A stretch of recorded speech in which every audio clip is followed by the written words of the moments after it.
한국에 방문한 외국인들이 가장 당황스러워하는 부분 중 하나는 바로 계산 문화라고 합니다.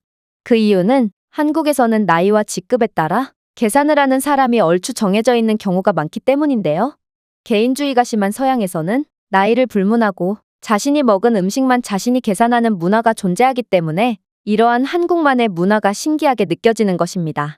이와 관련하여 한 미국인은 자신이 화장실에 간 사이에 몰래 도망가버린 한국인 일행들 때문에 분노했다고 하는데요. 그렇다면 도대체 무슨 일이 있었던 것인지 자세한 내용 살펴보도록 하겠습니다. 미국인의 사연입니다. 안녕하세요. 저는 미국에서 살고 있는 윌리엄이라고 합니다. 요즘 세계 각국의 계산 문화를 비교하는 글들이 자주 올라오는 것 같아서 제 대학생 시절 경험을 소개해볼까 하는데요. 일단 저는 꽤나 특이한 이력을 갖고 있답니다. 바로 대학생 때 교환학생을 2번이나 다녀왔거든요.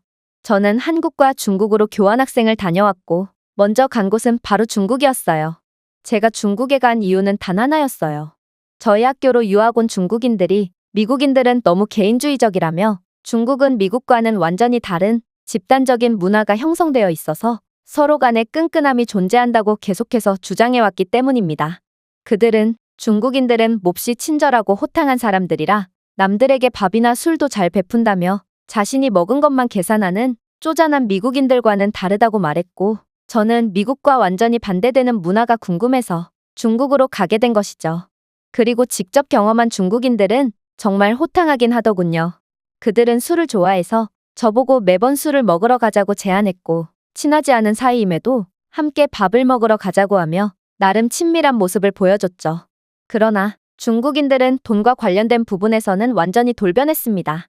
그들은 매번 밥이나 술을 같이 먹으러 가자고 하면서 돈은 늘 외국인인 제가 내길 원했거든요. 이들은 계산할 때만 되면 화장실에 가는 척하거나 전화하는 척을 하며 계산을 회피했습니다.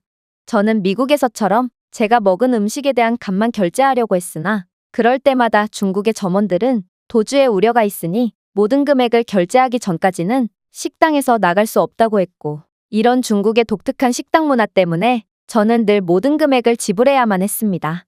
저는 중국인들의 쪼잔함에 치를 떨게 됐고 언제 한 번은 화장실에 간 척하는 이들을 마음먹고 기다린 적이 있습니다. 그런데 중국인들은 제가 계산을 안 했는데도 하나같이 당연하다는 듯 제가 계산할 거라고 말한 뒤 그냥 나가버리는 거 아니겠어요? 제가 그들에게 항의하자 중국인들은 되레 화를 냈어요. 너 미국인이라 돈 많잖아. 중국에서는 돈 많은 사람이 밥값을 내는 게 당연한 거야. 쪼잔하게 그런 걸로 불평하지 마. 도대체 제가 돈이 많은 것과 그들이 먹은 술값을 내주는 것이 무슨 관계가 있는 것인지 저는 중국인들의 이런 뻔뻔한 태도에 혐오감을 느꼈고 결국 학기가 끝날 동안 중국인들과 전혀 교류하지 않았으며 학기를 마치고 뒤도 안 돌아본 채 미국으로 돌아왔습니다. 그렇게 미국에서 1년을 보내게 됐고 제게 또 다른 기회가 찾아왔습니다. 바로 한국의 대학교에서 교환학생을 모집했기 때문인데요. 저는 그때 한국 드라마에 푹 빠져 있었기 때문에 한국의 문화에 대해 엄청나게 관심이 높아져 있던 참이었죠. 따라서 이건 제게 좋은 기회가 될 것 같아서 한국으로 가게 되었습니다. 그리고 처음 경험해본 한국의 문화는 뭔가 중국과 비슷하다는 느낌을 받았습니다. 한국인들도 제게 호의적으로 대해줬고 기꺼이 제 친구가 되어주었거든요. 또한 한국의 대학교에는 교환학생들의 적응을 돕는 프로그램도 몹시 잘 되어 있어서 저는 빠르게 한국인 친구들을 사귈 수 있었습니다. 그리고 이 프로그램을 통해 저는 곧바로 한국의 동아리에 가입하게 되었는데요. 재밌게도 한국인들도 제게 환영식을 하자며 술을 마시러 가자고 권하더군요. 저는 중국에서 호되게 당한 기억이 떠올라 몸서리쳤고 결국 한국인들의 제안을 정중하게 거절했습니다. 그러나 한국인들은 막무가내였어요. 이들은 한국에서는 밥 약속은 거절해도 되지만 술은 절대로 빼면 안 된다며 저를 반강제로 끌고 갔습니다. 저는 이들의 적극적인 모습을 보고 조금 의심이 들었는데요. 아무리 생각해도 이들이 제게 이렇게까지 노력을 기울일 필요가 없어 보였거든요. 어쨌든 결국 저는 한국인들에 의해 반강제로 술집으로 끌려갔고 저는 끌려가긴 했지만 중국에서처럼 무기력하게 당하고만 있지는 않기로 다짐한 채 술을 마시는 내내 이들이 허튼 수작을 부리지는 않을까 경계했습니다. 그러나 제 걱정과는 달리 한국인들은 중국인들과는 너무도 다른 사람들이었습니다.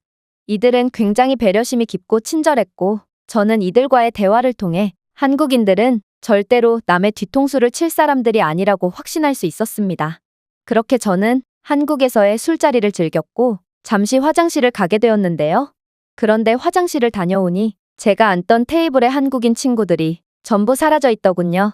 저는 중국에서의 경험이 떠올랐고 그렇게나 믿었던 한국인들도 돈 앞에서는 결국 중국인들과 똑같구나 싶어서 굉장한 배신감이 치밀어 올랐습니다. 그렇게 저는 분노한 채 카운터로 가서 술값을 지불하려고 했는데 점원은 이미 결제가 되어 있다고 하는 것 아니겠어요? 저는 놀라서 술집 밖을 나섰고 한국인들에게 왜 먼저 결제를 한 거냐고 물었습니다. 그러자 동아리 회장이 나서서 당연하다는 듯이 말하더군요. 오늘은 너의 환영회잖아. 신입 동아리원이 돈을 쓰게 하는 건 한국식 방식이 아니야. 사실 나도 미국으로 교환학생을 다녀온 경험이 있고 미국은 어떠한 경우라도 자신이 먹은 것은 자신이 결제하는 문화가 있다는 걸 알고 있어. 하지만 여기는 한국이고 한국에서는 연장자나 고참이 신입에게 술을 사주는 문화가 있지. 그래서 나는 윌리엄 네가 부담스러워할까봐 애초부터 네가 화장실 가는 틈을 노리고 있었어. 저는 한국인들의 이런 고차원적인 배려심에 너무나도 감동을 받았습니다. 하지만 더욱 놀랄만한 일이 남아있었죠. 바로 2차에서는 다른 동아리원이 모든 술값을 지불했거든요. 나는 이 동아리의 회장은 아니지만 여기서 가장 연장자이자 선배로서 이번 술값은 내가 내도록 할게. 윌리엄, 내가 너보다 나이가 많고 한국에서는 연장자가 술값을 대신 계산해주는 문화가 있으니 너무 부담 갖지 마. 사실 저는 이들에게 고맙기도 했지만 이해가 안 되는 마음이 더 컸습니다. 미국에서 평생을 살면서 부모님이 아닌 누군가에게 밥을 얻어먹는 경험은 정말 손에 꼽았거든요. 나이가 많다는 이유로, 선배라는 이유로 비싼 술값을 대신 내주다니 저는 처음에 이들이 그냥 돈이 많아서 술값을 냈다고 생각할 수밖에 없었답니다. 그러나 그들은 형편이 넉넉지 않은 학생들이었으며 후배들에게 술이나 밥을 사주기 위해 귀중한 주말을 전부 아르바이트를 하며 보내야 했다는 사실을 알기까지는 그리 오랜 시간이 걸리지 않았습니다.